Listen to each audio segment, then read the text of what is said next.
पाए तो that is more than enough. सब रेडी है, स्टार्ट करते हैं। सो सबसे पहले है एनएमआरडीए। एनएमआरडीए क्या है, why it is required? Nagpur metropolitan region development authority, सबसे पहले था एनआईटी। अब एनएमआरडीए का गठन इसलिए हुआ है कि एनआईटी ने जो प्रीवियस प्लानिंग किया, एनआईटी के प्लानिंग में जो भी इसमें लूपहोल्स थे, एनआईटी के प्लानिंग में जो भी चीजें वो प्रॉपर्ली उसको सॉल्व नहीं कर पाए। जैसे कि आपके रोड्स की विड्थ देखे होंगे आपने, पुराने रोड 7 मीटर और 6 मीटर के विड्थ के रोड्स रहते थे। बाकी उनके जो सीवरेज की प्लानिंग हो गई या स्ट्रॉन्ग लाइन की प्लानिंग है, सीवेज डिस्पोजल की प्लानिंग जो रहती थी, बहुत सारे जगह सीवेज को चोक होने के कारण बहुत सारा प्रॉब्लम क्रिएट होता है। ये सारे हर्डल्स जो अथॉरिटी को समझ में आने के बाद, और आउटर नागपुर के जो अभी नया डेवलपमेंट होने वाला है, इसको हम न्यू नागपुर बोल सकते हैं। जैसे ये Jamtha, Kotewada, Shankarpur, this is like a new Nagpur. तो ये सारी चीजें प्लान होनी चाहिए, उसको प्लान वे में उसको एग्जीक्यूट करने के लिए एनएमआरडी आया। सबसे पहला पार्ट एनएमआरडी क्यों आया। अब ये आरएल प्लॉट, ये प्रोसेस क्या है। आरएल प्लॉट में सबसे पहले क्या होता था कि लेआउट हम लोग प्लॉट डाल के बिल्डर लोग चले जाते थे, उसमें फिर लैंड उसका जो बाकी का डेवलपमेंट है, sewer line, strong line, water pipeline का, फिर ये सारी जो चीजें थी वो आप डिमांड भर रहे हैं एनएडीपी के इसमें, फिर आपको गवर्नमेंट अथॉरिटी डेवलप करके देगी, फिर आप वहां पे मकान बनाओगे। ये सारा प्रोसेस होता था पहले के प्लानिंग अथॉरिटी में। अब एनएमआरडी में आरएल प्लॉट में क्या डिफरेंस है। आरएल प्लॉट में हम लोग कस्टमर को सारी चीजें सबसे पहले रेडी करके दे रहे हैं, उसको सीवरेज कनेक्शन रेडी करके दे रहे हैं, उसको रोड्स पूरे सीमेंट रोड रेडी करके दे रहे हैं, उसको एसटीपी प्लांट रेडी करके दे रहे हैं, सो दैट कि उसका पर्पस, उसको क्या करना है, सिर्फ वहां जाके घर बनाना है। इलेक्ट्रिफिकेशन भी रेडी करके दे, उसको फिर वहां पे जाके घर बनाना है। बाकी जो बेसिक फैसिलिटीज है जो उसको वहां पे रहने के बाद यूटिलाइज करना है, वो सारा हम पहले से ही डेवलप करके दे रहे हैं। तो यह है डिफरेंस कि हम आरएल प्लॉट क्यों बोल रहे हैं। और other than that, RL plot में जो उसके डायमेंशन दिया है, मैप में जो भी उसके डायमेंशन दिए हैं आरएल प्लॉट के, वो एज इट इज रहेंगे।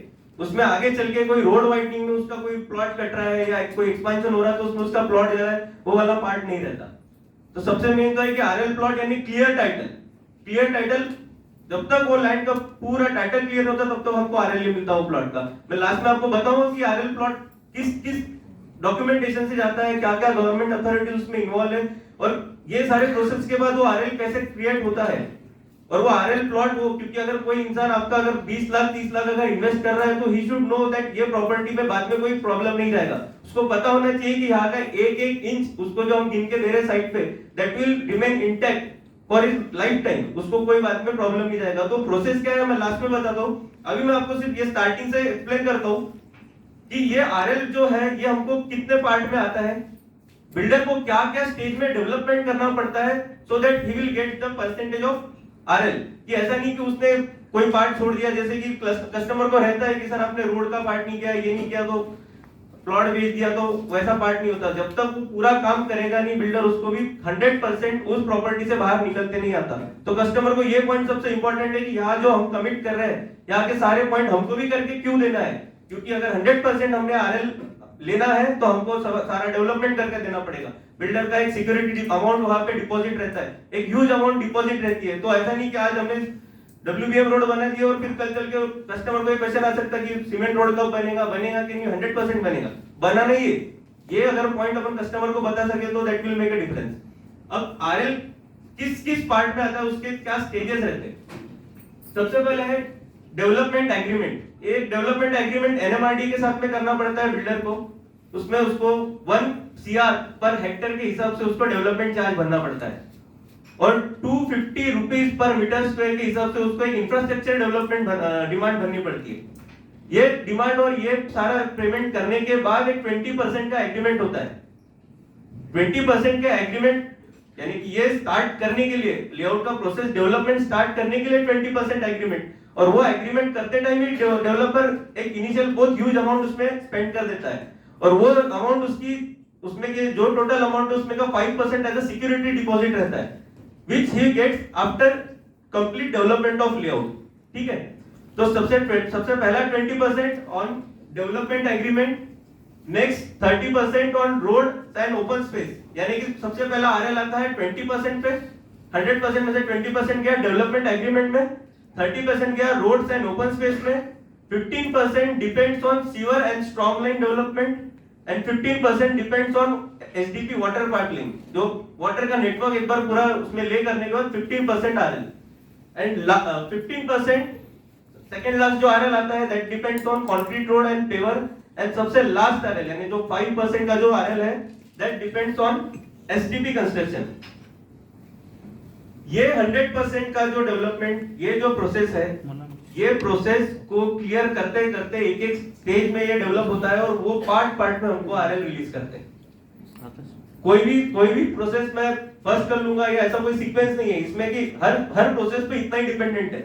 तो हम लोग कैसे उसको स्ट्रीमलाइन कर लिए कि अभी लेआउट में डेवलपमेंट कैसा रहेगा, या कस्टमर ने पूछा कि इसके बाद क्या होने वाला है, तो आप कैसे एक्सप्लेन कर सकते हैं। सबसे पहले जो भी लेआउट का है लैंड डिमार्केशन। अब ये जो मैंने आरएल का जो आपको पार्ट बताया उसको मैं स्टेजेस में बताता हूं कि किस तरीके से। सबसे पहले demarcation of land as per layout, sanction layout map. Sanction layout map आता है अपने पास, उसके हिसाब से जो भी लैंड वहां पे है एग्जैक्ट डिमार्केशन होगा उसके हिसाब से। नेक्स्ट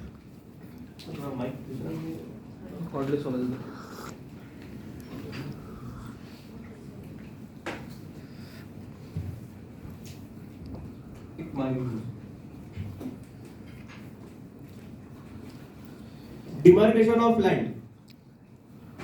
जब भी परचेसिंग होता है तो क्लियर एक लैंड रहता है, उसके सिर्फ धुरे वहां पे रहते हैं और एक बाउंड्री रहती है कि ये यहाँ पे अपना पूरा प्रोजेक्ट का पेरिफेरल बाउंड्री है। After getting sanction layout plan and based on कर्परत, जो एक गवर्नमेंट डॉक्यूमेंट है, उसकी जो सर्टिफाइड बाउंड्रीज है, बेस्ड ऑन दैट हम लोग एक डिमार्केशन करते हैं। जो सैंक्शन लेआउट प्लान होता है उसी के ऊपर बेस्ड होता है। लास्ट पार्ट में बताऊंगा कैसा प्रोसेस है। तो based on that we do the demarcation.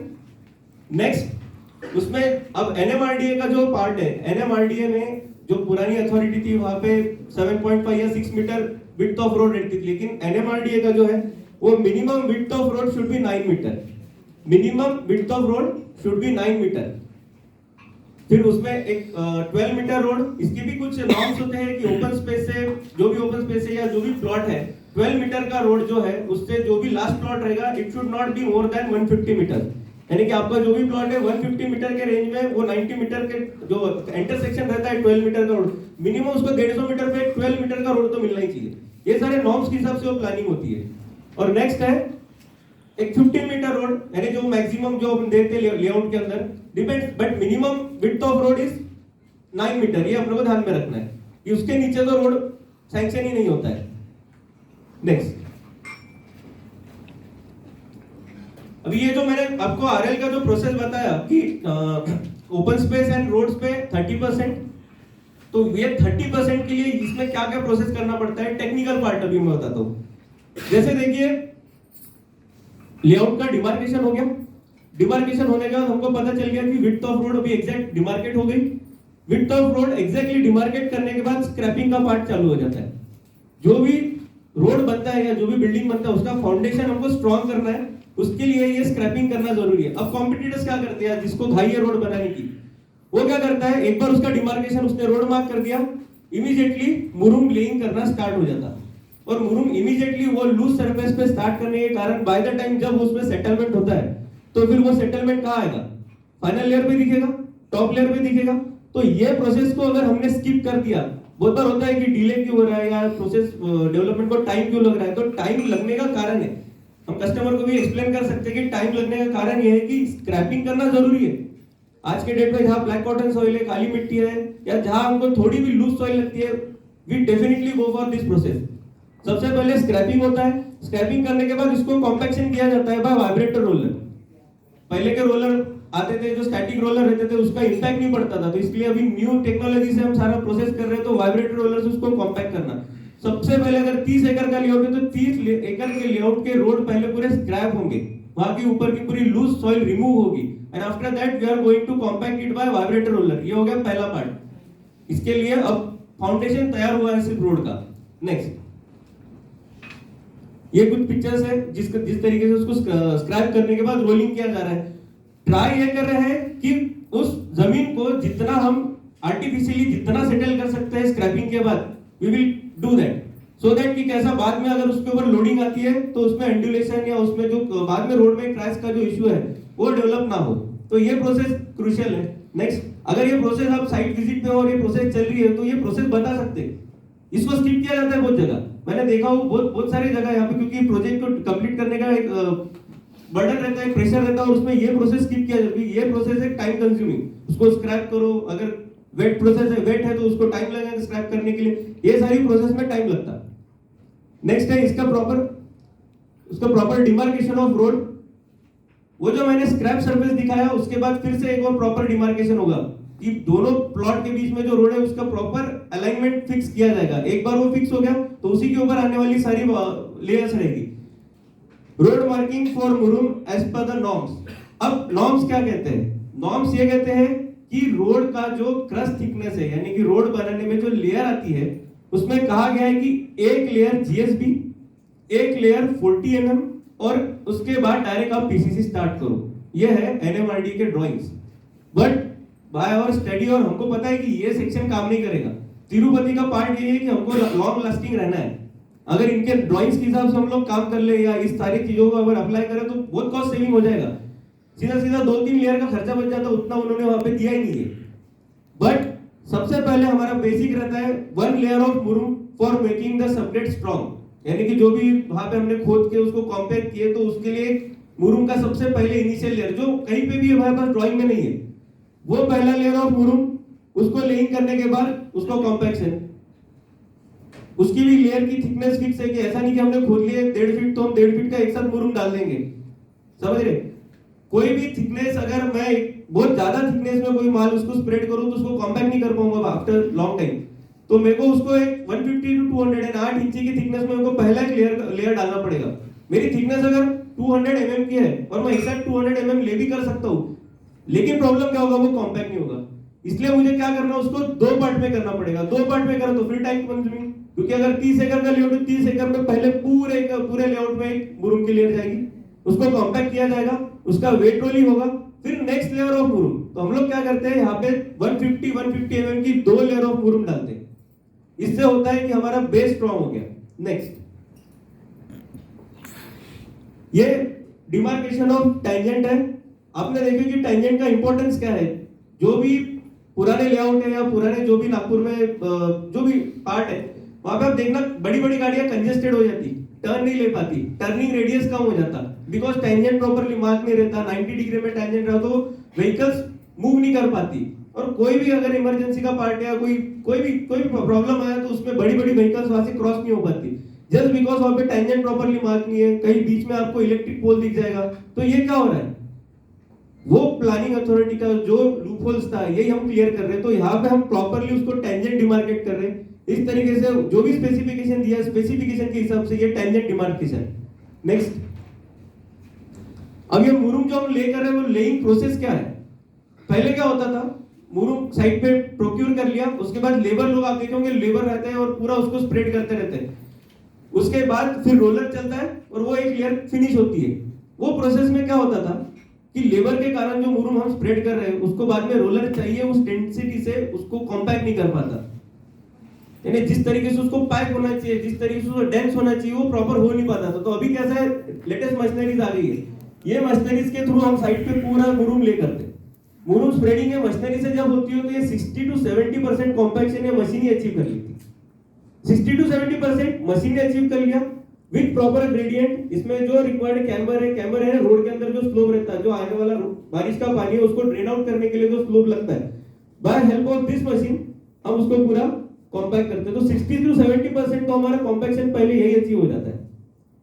Next, ये कॉम्पैक्शन अचीव होने के बाद फिर हम रोलर यूज करते हैं इसके ऊपर।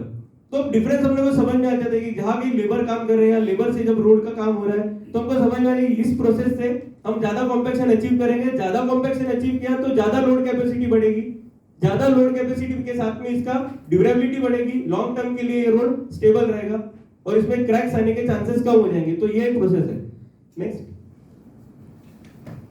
नेक्स्ट, ये है प्रॉपर पूरा मुरुम ले करने के बाद में वेट रोलिंग का प्रोसेस। रोड में 2 ही पार्ट है, एक ड्राई रोलिंग एक वेट रोलिंग। इसके पहले जो बताया वो ड्राई रोलिंग का पार्ट इसी के बाद में हो जाता है ग्रेडर स्प्रेड करने के बाद, और ये पार्ट है वेट रोलिंग का। वेट रोलिंग में आप देख सकते हैं जिस तरीके से कॉम्पैक्शन होने के बाद इसमें देखो एक लेयर है, फिल्म जैसा दिख रहा है।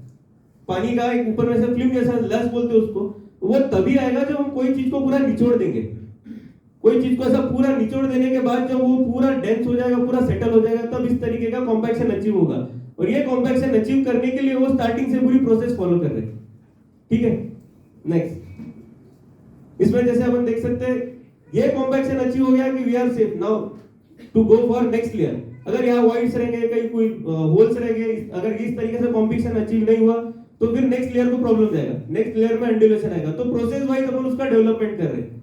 बाकी बहुत जगह ऐसा है कि लेयर मुरुम ले कर दो, उसके बाद एक रोलर का कॉम्पैक्शन हो गया, dry rolling, wet rolling complete. मुरुम की क्वालिटी क्या है वो भी बहुत मैटर करता है। कोई भी मुरुम ला लिया, पत्थर लाके डाल दिया और वहां पे अगर मैंने जमीन के अंदर रख दिया तो जाने वाला सब अंदर ही है, नीचे ऊपर कुछ नहीं दिखने वाला। बट डिपेंड कि वो फिर बाद में किस तरीके से रिएक्ट करेगा।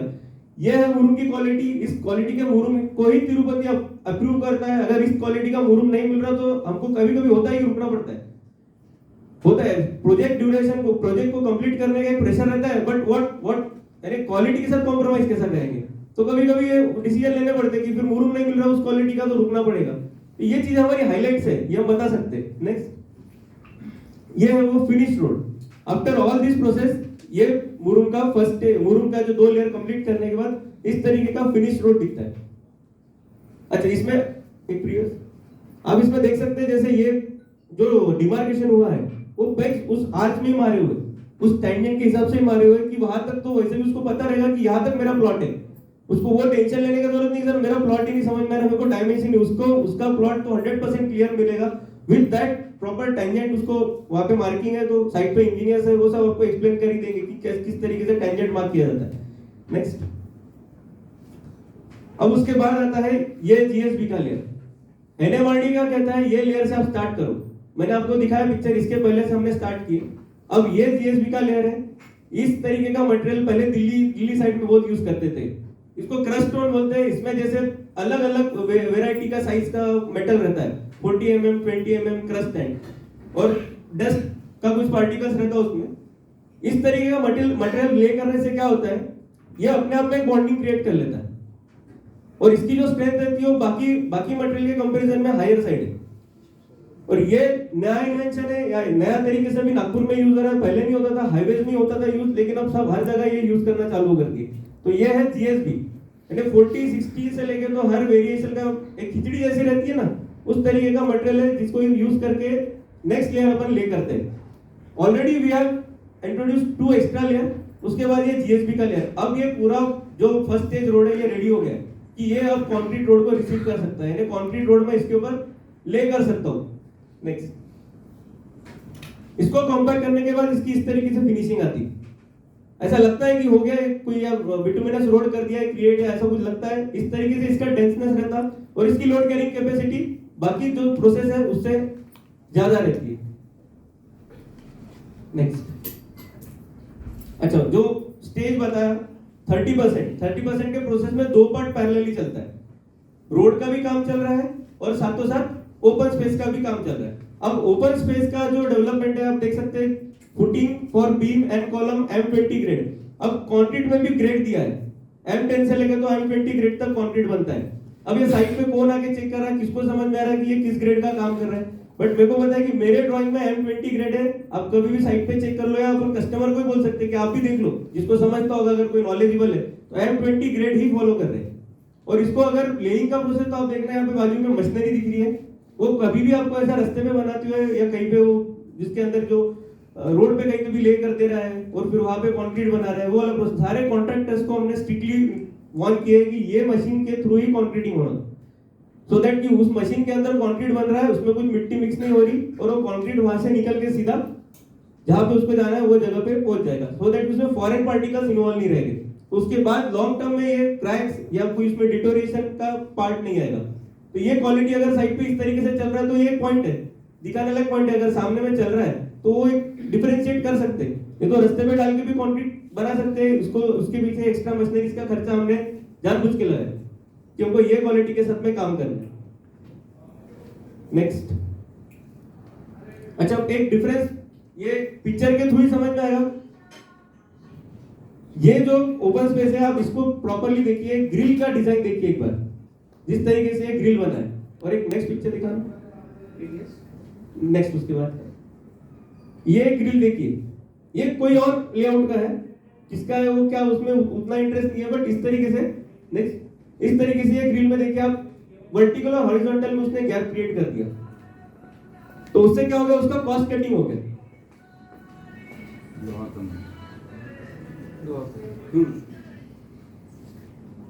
कॉस्ट कटिंग हो गया, लोहा कम गया, उसने लगा दिया, दिखने में कस्टमर हो गया ये भी ग्रिल है और वो भी ग्रिल है, बट आप ये पॉइंट बता सकते हैं, पीओएस बताना, ये एज पर एनएमआरडीए के रूल के हिसाब से उनका कहना है कि 20 केजी पर सेंटीमीटर स्क्वायर, हर सेंटीमीटर स्क्वायर में 20 केजी लोहा होना, उस हिसाब से ये डिजाइन करके टेस्टेड है, उनसे अप्रूव करने के बाद है, और बाकी लोग इस तरीके से भी कर रहे हैं। तो ये हमारा एक डिफरेंस है जो हम कभी भी शो कर सकते हैं। कोतेवाड़ा में आप जाएंगे तो ये डिफरेंस आपको दिख के आ जाएगा। नेक्स्ट एक और पार्ट है रिटेनिंग वॉल। हमने अभी कोतेवाड़ा में जो सिल्वर सिटी एक प्रोजेक्ट है, सिल्वर सिटी में ये रिटेनिंग वॉल हमने बनाया, काउंटर फोर्ट रिटेनिंग वॉल है। इसका डिजाइन अगर एनएमआरडी के ड्राइंग में देखोगे तो बहुत ही हल्का है। इसके लिए प्रॉपरली स्ट्रक्चरल इंजीनियर को अपॉइंट करके और इतना हेवी इसमें कि 25 mm डाई के बास यूज करके ये रिटेनिंग वॉल वहां पे बना है, जस्ट टू रिटेन 7-8 प्लॉट्स थे वहां पे कुछ नाले के साइड में। उस प्लॉट्स को रिटेन या फ्यूचर में वो जब भी कंस्ट्रक्शन करेंगे तो उनको कोई दिक्कत नहीं होनी चाहिए, उनका कोई सेटलमेंट नहीं होना चाहिए, उनको वो श्योरिटी देने के लिए ये पूरी रिटेनिंग वॉल बना है वहां पे, ठीक है। नेक्स्ट साथ में हमारे बाजू में भी बना है एक रिटेनिंग वॉल, ये उसकी वो क्वालिटी है, आप देख सकते हैं कि देख के ही समझ में आ रहा है कि उसकी क्या क्वालिटी है और इसके प्रीवियस वाली इमेज में इसमें क्या क्वालिटी। वर्कमैनशिप का फर्क है, मैंने बताया ना, मैं Hyundai में भी गया, होंडा में भी गया, दोनों कार में कोई बहुत ज्यादा डिफरेंस नहीं है, बट किस तरीके से उसको हम प्रेजेंट कर रहे हैं, किस तरीके से हम उसकी क्वालिटी मेंटेन कर रहे हैं, वो एक छोटे छोटे डिफरेंस वहां पे बहुत बड़ा डिफरेंस क्रिएट कर रहे हैं, वो वही चीज है। नेक्स्ट अभी तक जो प्रोसेस, फिर से आ जाते हैं प्रोसेस के ऊपर, लेआउट डेवलपमेंट के प्रोसेस में अभी ये इतना काम अगर हमने कर लिया, सबसे पहला क्या था 20% ऑन एग्रीमेंट के बाद अभी 30% हमने अचीव कर लिया strong line, open space and first stage road develop करके।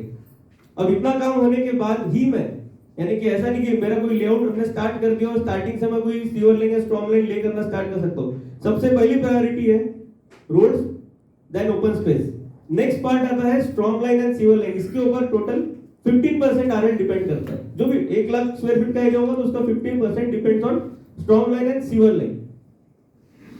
इसमें आप देख सकते हैं soling and PCC and laying of NP2 grade of pipe. अब देखिए ये तो अंडरग्राउंड काम है, इस काम में नीचे में क्या हो रहा हो वैसे भी किसी को पता नहीं चल रहा, लेकिन जो एनएमआरडी का स्पेसिफिकेशन है उन्होंने वहां पे जो ये फर्स्ट इमेज में दिख रहा है आपको, वहां पे बोले 80 mm यूज किए तो भी चलता, लेकिन हमने वहां पे भी वो प्रीमियम टाइप के मटेरियल यूज किए, जीएसबी यूज करके हम उसको सोलिंग या वो बेस को रेडी कर रहे हैं। सबसे पहले तो वो जीएसबी के साथ बेस रेडी हो रहा है, नेक्स्ट पार्ट में उसको पीसीसी कर रहे हैं, पीसीसी भी कर रहे हैं। तो पीसीसी मेरे पास तो पूरा ट्रेंच है और ट्रेंच में मैं पीसीसी किसी भी तरीके से डालूं कोई फर्क नहीं पड़ता, बट उसको प्रॉपर चैनल लगा के प्रॉपर अलाइनमेंट लेके, क्योंकि वो जो सीवर के पाइप है उसमें बेंट ज्यादा आगे चल के अगर आ गए तो चांसेस है वो जॉइंट तोड़ दे और वहां से लीकेज स्टार्ट हो जाए। तो ये सारे पार्ट्स प्रॉपर पीसीसी करके उसने अगर बोला है कि 4 इंच थिकनेस का पीसीसी होना, तो विद दैट प्रिसीजन वो ले किया जा रहा है। नेक्स्ट ये है जॉइंट, जिस तरीके से जॉइंट फिलिंग का पार्ट बता रहा हूं, और उसके अलावा भी और ट्रीटमेंट होती है उसमें। ये स्ट्रॉन्ग लाइन क्या होता है? बारिश का जो भी पानी है उसको ड्रेन आउट करने के लिए जो लाइन डाला जाता है वो स्ट्रॉन्ग लाइन होता है। नेक्स्ट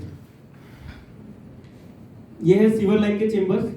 सीवर लाइन के चेंबर्स किस साइड जाएंगे वो नहीं बता सकते, आइदर लेफ्ट या राइट, किसके प्लॉट में आएगा किसने आएगा ये हमारे हाथ में नहीं रहता, वो डिसाइड करता है एनएमआरडीए, जो भी वहां के इंजीनियर्स है वो डिसाइड करते हैं। एक बार हमने प्लान दे दिया, उन्होंने उस पर अप्रूव कर दिए, जो भी आर्किटेक्ट है हमारे जो डिजाइन कर रहे हैं वो डिसाइड कर रहे हैं कि सीवर लाइन कहां होना चाहिए। लेकिन सीवर लाइन अगर किसी के प्लॉट में कोई चेंबर आता है तो that is advantage, don't take it as a disadvantage, क्योंकि आपको अगर आपके घर का सीवेज डिस्पोज करना है तो आपको चेंबर अगर नियर बाय रहा, अगर सपोज ये आपका प्लॉट है और यही आपके पास चेंबर है, तो आप इमीडिएट पाइपिंग करके उसके अंदर आपका घर का सीवेज डिस्पोज ऑफ कर सकते हैं। लेकिन अगर वो अगर चेंबर मिला, ये आपका प्लॉट है, यहाँ चेंबर ही नहीं दिया मैंने, आपको ये लाइन वहां तक लेके जाना पड़ेगा। फिर वो ज्यादा अच्छा है कि ये ज्यादा अच्छा है? तो दैट्स व्हाई वो कोई इश्यू नहीं है। वो मैंने, क्योंकि अभी थ्रू आउट चल ही रहा है तो आते ही रहता है, फोन आते रहता है, इसलिए कि सीवर लाइन हमारे कस्टमर के प्लॉट में आ गया, सीवर लाइन यहाँ से नहीं चाहिए था, अपोजिट जगह से चाहिए था। मैं बोलता हूँ उसको मैं दूर लेके जाऊंगा तो कस्टमर बाद में चिल्लाएगा, वो उसको पहले समझा दो तो कुछ चिल्लाएंगे। वैसे भी वो बिल्टअप एरिया के बाहर ही देते हैं। That is out of built up area. जो कंसेप्ट है सभी को पता है कि जो भी आपका प्लॉट है, पूरे प्लॉट में तो कंस्ट्रक्शन नहीं कर सकते। कस्टमर को भी आप बताना है कि पूरे प्लॉट में तो कंस्ट्रक्शन नहीं कर सकता, पीछे से 10 फीट, आगे से 10 फीट, ये तो बेसिक है, अभी तो जोनिंग हुआ है, ये जोनिंग से अभी अप्रूव हो रहे सारे प्लान्स, बट लोग एटलीस्ट 5 फीट तो छोड़ते ही है पीछे से, तो वो सारे बिल्डिंग लाइन के सब बाहर है, तो वो कोई हर्डल नहीं होना चाहिए। नेक्स्ट, इस तरीके के चेंबर कवर्स यूज कर रहे हैं। अभी कुछ हुआ है कि कुछ प्रोजेक्ट में ऐसा लगा कि नहीं ये चेंबर कवर की क्वालिटी हमको जस्टिफाइड नहीं लग रही, जिस तरीके से हमारे प्रोजेक्ट है उसको कहीं जस्टिफाई नहीं, तो अभी सारे तिरुपति में हर जगह स्ट्रॉन्ग के ऊपर यही तरीके के पिकस के और उसके भी प्रॉपर यानी इसका जो स्ट्रेंथ है डिजाइन करके प्रॉपर जो जगह पे बनाने वाला काम नहीं, फैक्ट्री से बन के आ रहे चेंबर कवर, और ये क्वालिटी और बाकी फिर सादी क्वालिटी आपको समझ में आ जाएगी। चेंबर कवर तक थिंकिंग रखना है यार। फिर साइड पे हमारे जो पेक्स लग रहे हैं, यानी तिरुपति की थिंकिंग यहाँ तक है कि वो पेक्स के ऊपर जो पेंट लग रहा है वो भी एशियन का होना, कि वो जाना नहीं चाहिए, बार बार उसको पेंट कर रहे हैं, फिर वो डिटोरिएट हो जा रहा, तो ये भी उसमें हमारे इसमें लिखा हुआ है कि एशियन का ही पेंट लगेगा, जो आपकी खूंटी रहती है ना साइड पे, वो खूंटी को भी एशियन का पेंट मारना है। इस तरीके का इन्वॉल्वमेंट है सबका प्रोजेक्ट के अंदर। नेक्स्ट, अच्छा अब कितना आ गया, स्टार्टिंग का 20, ओपन स्पेस और रोड डेवलप करने के बाद 30, और फिर ये 15% सीवर लाइन और स्टॉर्म लाइन का काम कर। अच्छा, सीवर लाइन और स्टॉर्म लाइन में फीचर और एक पाइप के बारे में बताने का रहेगा। अब ये जो पाइप है ये NP2 ग्रेड के पाइप है। NP2 ग्रेड यानी कि इसमें सिंपल लैंग्वेज में बोलता हूं कि A क्लास, B क्लास और C क्लास, तीनों क्लास के पाइप आते हैं। साइड पे जाके पाइप तो पाइप जैसा ही दिखेगा, उसमें कोई डिफरेंशिएट करना इतना आसान नहीं है नॉर्मल आदमी के लिए। NP2 ग्रेड का पाइप, उसकी जो वॉल थिकनेस है उसके ऊपर से जज होता है। 30 mm की इसकी वॉल थिकनेस रहती है, इसके लिए इसको NP2 कहा जाता है। अब मैं NP थर्ड क्लास भी डालूंगा तो समझ में नहीं आएगा, बट मैं श्योरिटी से कहता हूं कि अगर कोई कस्टमर बोलता है कि क्या क्वालिटी यूज कर रहे हैं तो आप कभी भी जाकर उसको चेक करा दे सकते हैं, और ये चीजें है साइट पे, इसमें कोई, और ऐसा नहीं कि हमारे पास तिरुपति में अभी लगभग 24 प्रोजेक्ट्स है, ये सारे प्रोजेक्ट्स में आप कहीं पे भी जाके चेक कर लो, सेम क्वालिटी सेम चीज हर जगह फॉलो की जा रही है। और ये सारी चीजें जो हाईलाइट कर सकते हैं, NP2 grade of pipe use कर रहे हैं, क्योंकि इसमें भी क्लास आते हैं, बहुत लोग थर्ड क्लास भी यूज कर रहे हैं, पर्पस तो सॉल्व हो रहा, लेकिन लॉन्ग टर्म के लिए प्रॉब्लम है, अभी का तो पर्पस सॉल्व हो जाता। नेक्स्ट,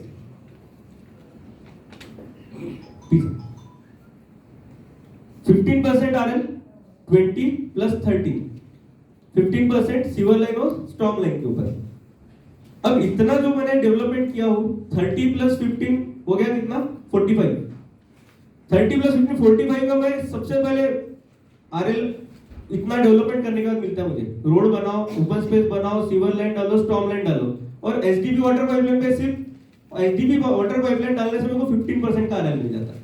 तो क्या मैं उसको स्टार्टिंग में ले सकता है तो छोटा सा काम, एक पाइपलाइन डालना है, वाटर पाइपलाइन, उसमें वो सीधा 15% मिल जा रहा है, बट इट शुड, वो सारा जो है एक सीक्वेंस से करना जरूरी है। 15% वो पहले के 45 करने के बाद ही मिलेगा, तब जाके यहाँ पे 60% प्लस वो पुराना 20%, तब जाके लेआउट 80% रिलीज होगा। तो ये सीक्वेंस ध्यान में रखना है। बहुत बार कस्टमर को लगता है कि बाद में क्या, या अभी है नहीं, वो चीज दिख नहीं रही, वो सीक्वेंस है कि सर पहले ओपन स्पेस और रोड डेवलप करेंगे, रोड डेवलप करने के बाद आपको फिर स्टॉर्म लाइन, सीवर लाइन का काम दिखेगा, आप कुछ दिनों बाद आओगे तो, और फिर उसके बाद आपको वाटर पाइपलाइन के भी पाइप दिख जाएंगे, और वो एक बार दिख गया तो अपने को पता है कि नेक्स्ट ये लोग अब कंक्रीट रोड बनाने वाले, कंक्रीट रोड और पेवर बना देंगे। सीक्वेंस बताना इसलिए जरूरी है कि उसको भी दिमाग में आ जाता है कि अच्छा ये सीक्वेंस से चल रहा है, रैंडम कुछ नहीं है कि यार मेरे को 15% RL लेना है, मेरे पास लोग रेडी है रजिस्ट्री लगाने के लिए, तो मैं इमीडिएट ये कर लेता, क्योंकि मेरे को NMRD इस पे भी दे देगा, मैंने बाकी कुछ नहीं किया, ये भी अगर वो दिखाया ना तो उस पे भी मेरे को RL दे देगा, बट ये नहीं होता, ये सीक्वेंस से जाना ही पड़ेगा।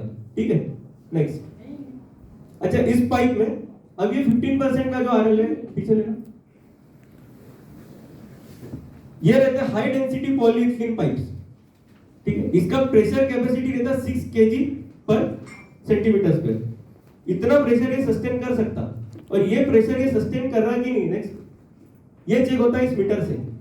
तो ये प्रेशर से हम उसमें पानी भरते हैं, और वो पानी भरने के बाद ये मीटर से उसको चेक कर रहे हैं। अगर ये प्रेशर एक दिन तक मेंटेन रहा, पूरे 24 घंटे तक मेंटेन रहा, तो इसका मतलब कि ये सस्टेन करेगा, उसमें लीकेजेस नहीं है। ये प्रोसेस इसकी चेकिंग की जाती है। अब इसमें भी ग्रेड आते हैं, P100 और P80 दो तरीके के ग्रेड आते हैं। दूसरा वाला हायर है, पहला वाला हल्का है। मैं दोनों में से कोई भी यूज करूं समझ में नहीं आएगा, लेकिन रेट में अच्छा खासा डिफरेंस है। बट बाद में प्रॉब्लम है कि ये प्रेशर नहीं सस्टेन कर पाएगा, और ये प्रेशर हमको खुद भी चेक करना है और NMRDA को भी चेक करा के देना। और ये मैंने जितनी भी आपको चीजें दिखाया, ये जितने भी मैंने आपको टर्म्स या जो भी पॉइंट्स बताया, ये सारे पॉइंट्स NMRDA खुद आता है, उनके ऑफिशियल्स की विजिट होती है, वो ये सारी चीजें चेक करते हैं, और उसके बाद हमको RL मिलता है। तो इंपॉर्टेंट पॉइंट है कि कस्टमर को बताने का पार्ट क्या है, कि ये जितने भी टेस्टिंग है ये की जाती है। सीवर लाइन की फ्लो टेस्ट की जाती है, आप लिख सकते हैं, यानी कि ये सारे पॉइंट्स है। सीवर लाइन का फ्लो टेस्ट है, कंक्रीट का ग्रेड चेक किया जाता है, स्टील का स्ट्रेंथ चेक किया जाता है, HDP वाटर पाइपलाइन की ये सारी टेस्ट रिपोर्ट हमको देना पड़ता है, और ये सारी चीजें मिलने के बाद हमको 60% RL मिलता है। नेक्स्ट, अब ये आखिरी नहीं, सेकंड लास्ट 15% RL। अभी तक हमको 60% RL मिला, और उसमें जितना खर्चा आया वो सिर्फ ये 15% RL के लिए लग जाता है ऑलमोस्ट। यानी अगर 1 करोड़ का प्रोजेक्ट है तो 50 लाख मेरे को ये 60% लेने में लग गए। ऑलमोस्ट 50 लाख लगे मेरे को कंक्रीट रोड डेवलप करने के लिए, जबकि मेरे को मिल कितना रहा है उसमें सिर्फ 15%, क्योंकि खर्चीला काम, पूरा डेवलपमेंट एक साइड में और कंक्रीट और पेवर लगाना साइड पे, एक साइड पे। तो ये हमारे डेवलपमेंट का सेकंड लास्ट पार्ट है। अब इसमें इसको भी एक सीक्वेंस से बता दो कि ये कंक्रीट रोड किस तरीके से डेवलप करते हैं, कोई रैंडमनेस नहीं रहेगा उसमें, और वो क्यों ये सीक्वेंस है, उस सीक्वेंस से हमको क्या क्या बेनिफिट मिलता है, और कैसे हम दूसरों से डिफरेंशिएट कर सकते हैं उसको इमीडिएट ऑन साइट। सबसे पहले जो मैंने दिखाया था रोड का आखिरी लेयर हो गया था GSB का, उसके बाद M10 ग्रेड ऑफ PCC होगा। PCC बेस रहेगा, जो मेन कंक्रीट का जो फाइनल लेयर रहेगा उसको रिसीव करने के लिए। M10 ग्रेड में ये PCC ले करेंगे विद प्रॉपर स्लैब। इसमें भी ऐसा नहीं कि ये भी बाद में चला जाएगा नीचे में, बट इसमें भी थ्रूआउट हमको क्वालिटी मेंटेन करना है कि उसका स्लोप, उसका जो भी ग्रेडियंट रहेगा वो मेंटेन करने के बाद ये PCC का पहला लेयर। नेक्स्ट, PCC कर दिया तो इमीडिएट में उसके ऊपर फाइनल लेयर ऑफ कंक्रीट नहीं कर सकता। ये सीक्वेंस हमने डेवलप की, क्योंकि हमको कहीं दिखा कि यार जिस तरीके से चाहिए वो कॉम्पैक्शन अचीव नहीं हो रहा, तो फिर बाद में पेवर में हमको इशू हो जा रहा। तो PCC हो गया सबसे पहले। PCC के बाद उसके बाजू का जो भी एरिया रहता है उसको डेवलप करते हैं बाय लेइंग ऑफ मुरुम। अब NMRDA का ऐसा है कि जो बाजू में उसने जो बोला है कि पेवर के नीचे क्या, वो कहीं उन्होंने ड्राइंग में स्पेसिफाई नहीं किया। ऐसा नहीं बोले कि उन्होंने मुरुम रखना है या कोई मेटल डालना है या क्या करना है, या आपको PCC करना है कंक्रीट, कहीं उन्होंने मेंशन नहीं किया। ये हमारा पार्ट है।